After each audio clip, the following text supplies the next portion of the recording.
নমস্কার সমস্ত দর্শক বন্ধুদের সুস্বাস্থ্য কামনা করে আজকের ভিডিও।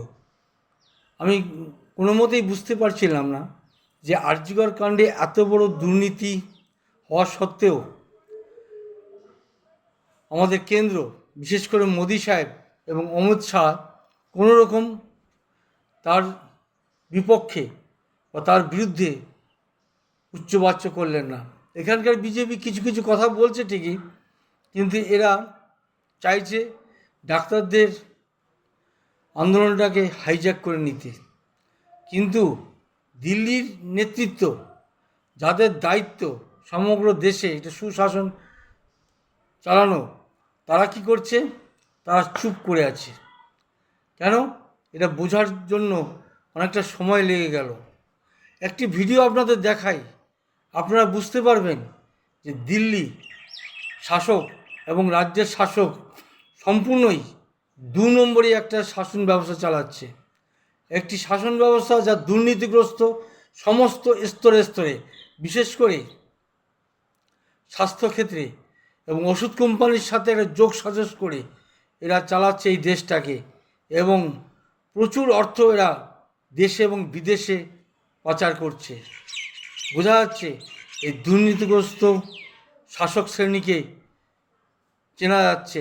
আপনারা দেখুন কিভাবে নাগপুরে ধরা পড়েছে কিছু জালি ওষুধ, এবং এই জালি ওষুধগুলি প্রত্যেকটা হসপিটালে সাপ্লাই হচ্ছে।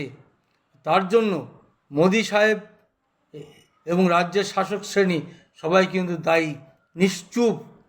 যার কারণে আজকে আরজিকরের এই এত বড় দুর্নীতিকেও নজর আন্দাজ করছে মোদি সাহেব এবং স্বরাষ্ট্রমন্ত্রী অমিत शाह। देखुन वीडियोटी। तो बात की एक बात यह कि कुछ भी असली नहीं है क्या? यहां दवाएं भी नकली मिल रही हैं। 53 दवाएं टेस्ट में फेल हुई तो कंपनियों ने कह दिया कि ये तो हमने बनाई ही नहीं।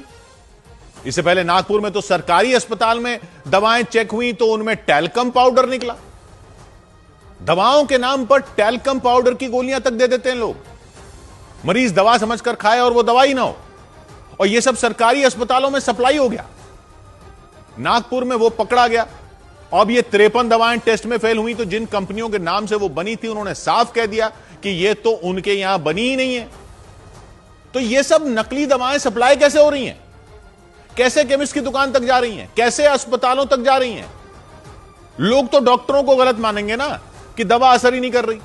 और वो तो छोड़िए, इनका नुकसान भी तो हो रहा होगा। टैल्कम पाउडर खाने से तो बताते हैं कैंसर तक हो सकता है, और जिस बीमारी के इलाज के लिए दवा ली वो भी तो ठीक नहीं होगी, बल्कि केस बिगड़ सकता है। तो ये सब सरकारी अस्पतालों में भी सप्लाई हो रहा है। पब्लिक को कैसे पता चलेगा? और चेक करने वाले भी क्या हर दवा की दुकान को चेक करते फिरेंगे? कैसे करेंगे? दवा कंपनियों में जो दवा बने वो तो वहां चेक हो सकती है, और वहीं और कहीं और पकड़ी जाए तो उसका बैच नंबर वगैरह देखकर चेक हो सकती है। लेकिन अगर दवा पूरी ही नकली बनी हो, कंपनी में बनी ही ना हो, वो कैसे चेक होगी? ये केमिस्ट लोग कहां से लाते हैं दवाएं? ये अस्पतालों में कौन सप्लाई करता है दवाएं? वो दवाओं के स्टॉकिस्ट जो होते हैं वो क्या सीधे कंपनी से नहीं लेते? ये तो सिस्टम बनाया जा सकता है ना कि जहां से दवा आ रही हो उसको चेक किया जा सके। कोई बार कोड, कोई क्यूआर कोड, कुछ तो लगा सकते हैं। अब तो इतनी सारी टेक्नोलॉजी बन चुकी है कि कोई पब्लिक का काम थोड़ी है कि पब्लिक अपनी रिस्क पर दवा लेगी। पता नहीं दवा में दवा भी है या दवा अपने आप में ऐसा जहर है जिसकी खुद दवा लेनी पड़ेगी। ये सब तो अधिकारी ही देखेंगे ना।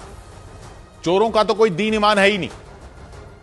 दवाएं भी नकली बनाने से बाज नहीं आ रहे, तो अधिकारी ही कोई तरीका बनाए ना, ऐसा तरीका कि यह हो ही ना सके। शराब के लिए तो बना रखा आपने। एक्साइज विभाग को पूरा ऐसा सिस्टम बनाया हुआ है एक्साइज विभाग का कि एक एक बोतल का हिसाब रहता है। किसी शराब की दुकान पर तो कोई बोतल ऐसे नहीं पहुंच जाती जो बिना एक्साइज दिए बिक जाए। वो क्यूआर कोड वाली गंदी सी चेपी लगी रहती है ना ढक्कन के ऊपर शराब के, कहीं लेबल पर ठप्पा लगा होता है। तो जब शराब के लिए सिस्टम बना सकते हो ना, तो कोई एक्साइज से बच ना सके और ना ही कंपनी के बाहर बनी शराब दुकान पर पहुंच सके, तो दवाओं के लिए क्यों नहीं बना सकते? केमिस्ट के पास या अस्पतालों में पहुंचे ही क्यों कहीं और बनी हुई दवा? करना चाहो तो सब कुछ हो सकता है। इस पर तो कर दो। ऐसा तो मत करो कि लोगों का दवा से ही भरोसा उड़ जाए। जान का सवाल है, इसको तो भ्रष्टाचार से अलग रखो।